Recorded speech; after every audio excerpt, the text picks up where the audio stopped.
मित्रों, कथा निधि चैनल पर एक बार फिर एक बहुत बढ़िया कहानी के साथ आपके सामने प्रस्तुत हूँ।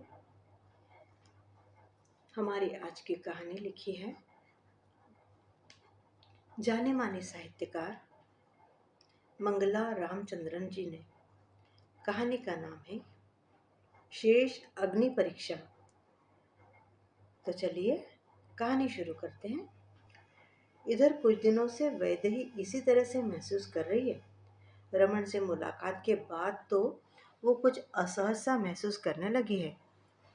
मन में असमंजस की स्थिति बनी रहती। कारण तो वो स्वयं भी ठीक से समझ नहीं पा रही है, पर यह स्थिति पिछले चंद महीनों में अधिक स्पष्ट रूप से महसूस कर पा रही है।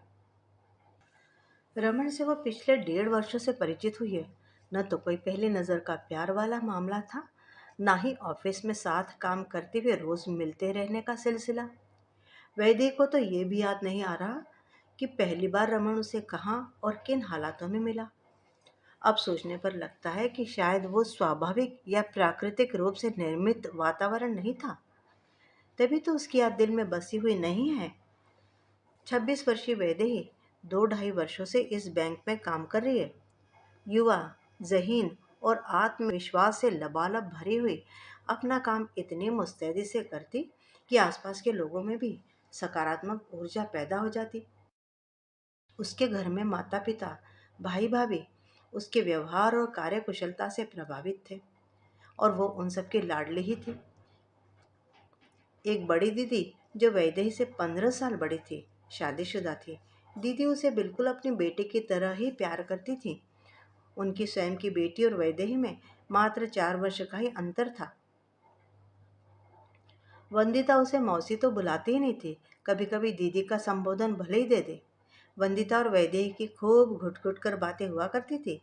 जब मिलती तब तो दोनों चिड़िया की तरह चहचहाती रहती, जब दूर होती तो फोन पर बतियाती रहती। वंदिता के लिए तो वैदेही रोल मॉडल थी। मैं दीदी की तरह ये करूंगी, वो करूंगी, ऐसी बनूंगी आदि उसके सूत्र वाक्य होने लगे जब से उसे समझ आई। अपनी इस मनोदशा में वैदेही को लग रहा था कि दीदी और वंदिता से बातें करना जरूरी है। दीदी अनुभवी और धीर गंभीर स्वभाव की हैं।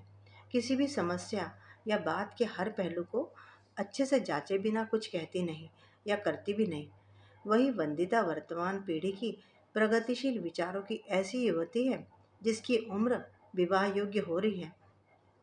जब रमन की ओर से वैदेही का हाथ मांगा गया तो वैदेही के घर सबको बड़प्पन का एहसास हुआ।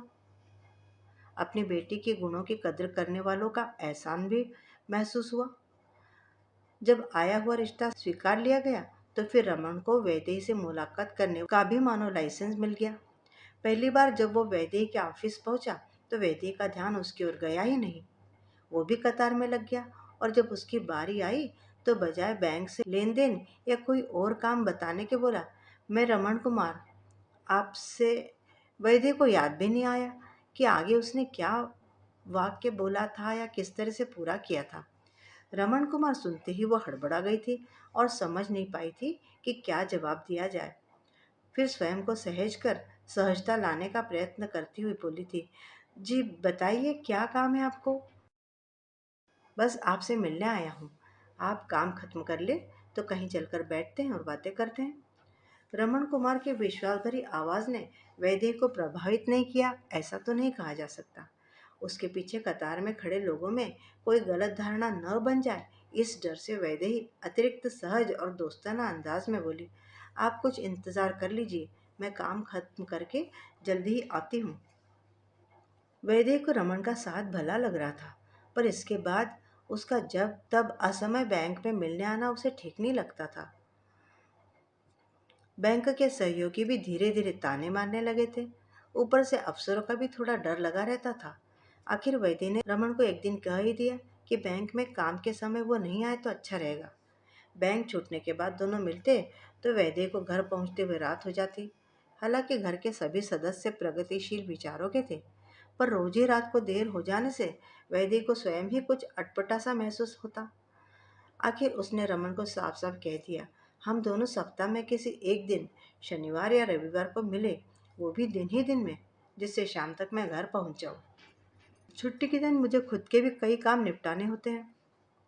रमन ने बड़ी नाटकीयता से कहा था।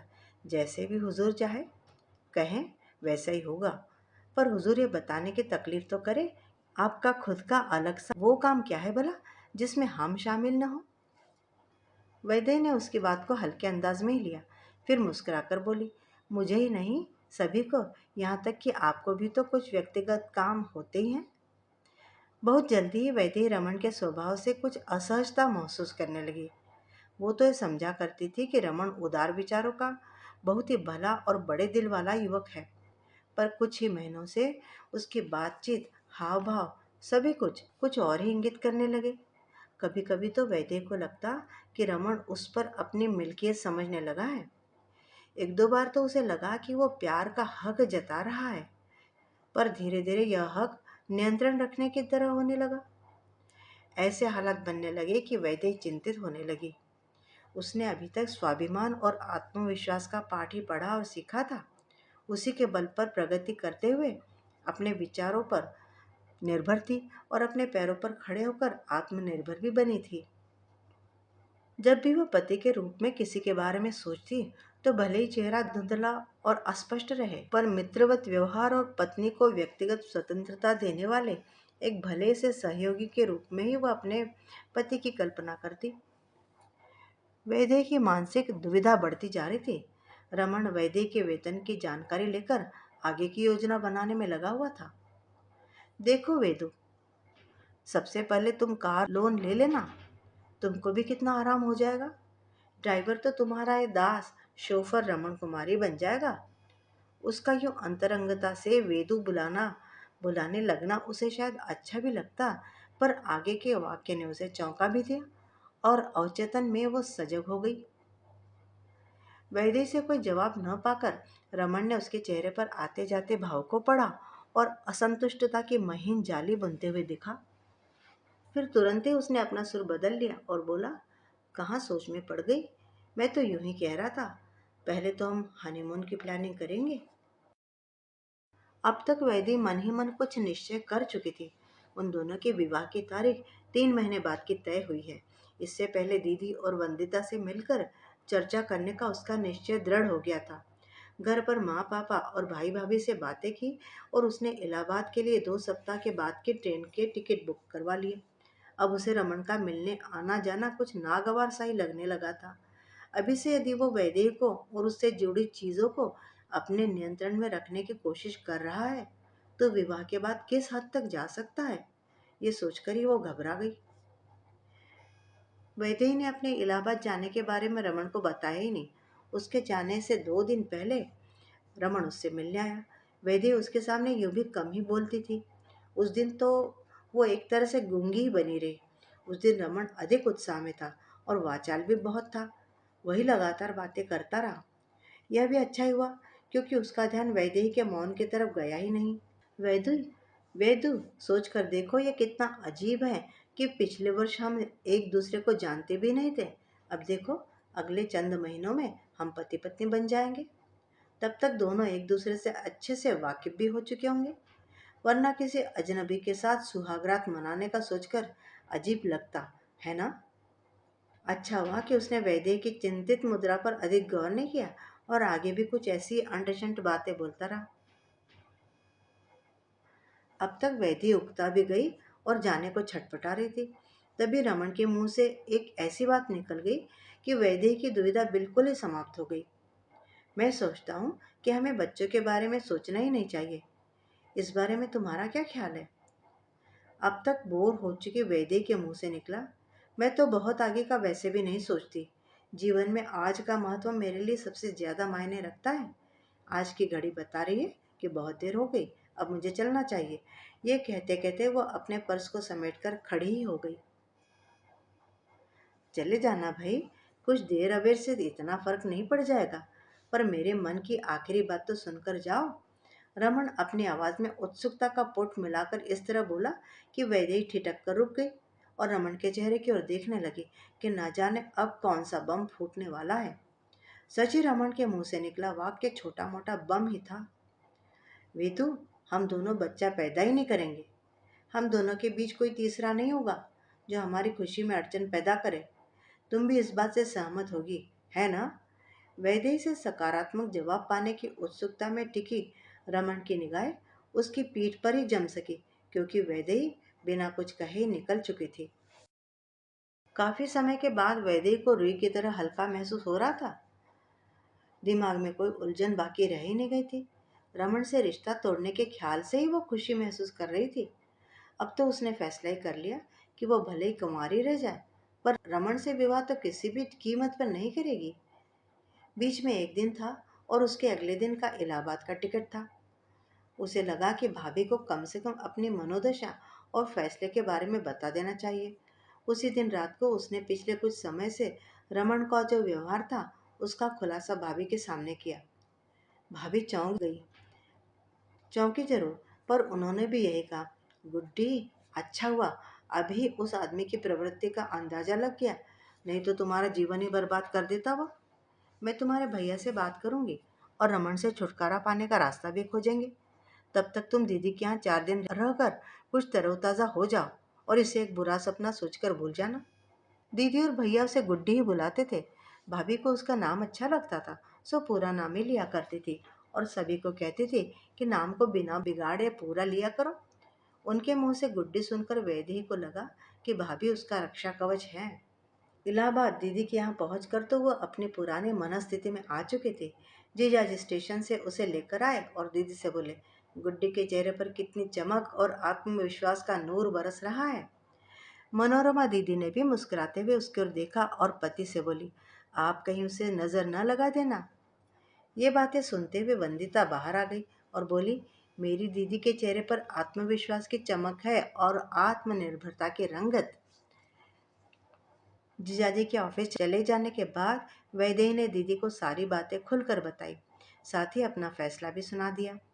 हालांकि दीदी ने कहा, गुड्डी, ये तो बहुत बुरा हुआ, माँ पापा को तो जैसे सदमा ही लग जाएगा। पर फिर अगले ही पल बोल पड़ी, तू चिंता मत कर, तूने जो भी किया ठीक किया। शादी से पहले ही जो व्यक्ति इतना पजेसिव है, वो शादी के बाद तो तुझे गुलाम की तरह रखने लगता।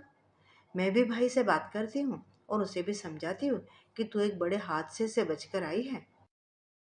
वंदिता ने भी सारी बातें सुनी।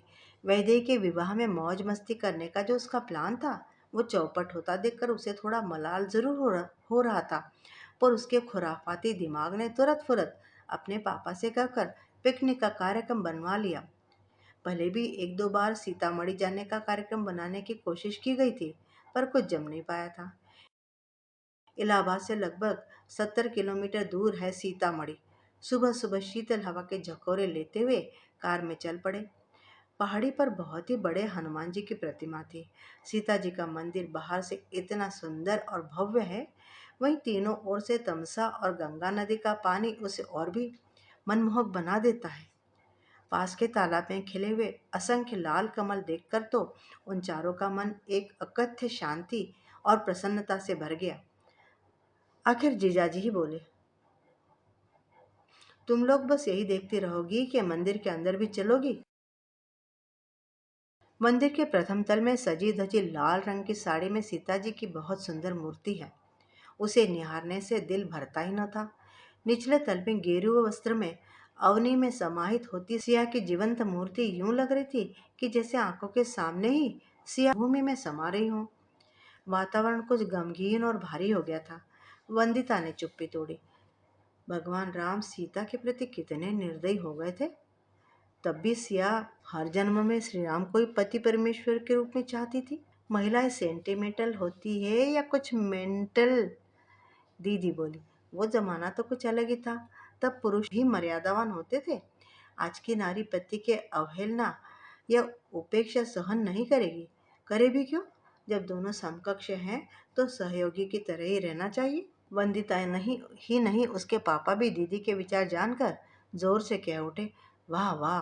फिर वंदिता बोली, मम्मा, अब आप भी दीदी और मेरे क्लब में शामिल हो गई हैं। अब हमारी ताकत बढ़ गई है। वैदेही को लगा मानो उसके फैसले पर सही मुहर लग गई हो। उसे परम शांति का अनुभव हो रहा था। मित्रों, अभी आप सुन रहे थे जाने माने लेखिका मंगला रामचंद्रन द्वारा लिखी हुई कई कहानी शेष अग्नि परीक्षा। उम्मीद करती हूँ कि आपको कहानी पसंद आई होगी। कमेंट करके बताइएगा ज़रूर। और चैनल पे अगर आपने अभी तक सब्सक्राइब ना किया हो तो ज़रूर कर लीजिएगा। मिलती हूँ जल्दी एक और बढ़िया सी कहानी के साथ। तब तक विदा।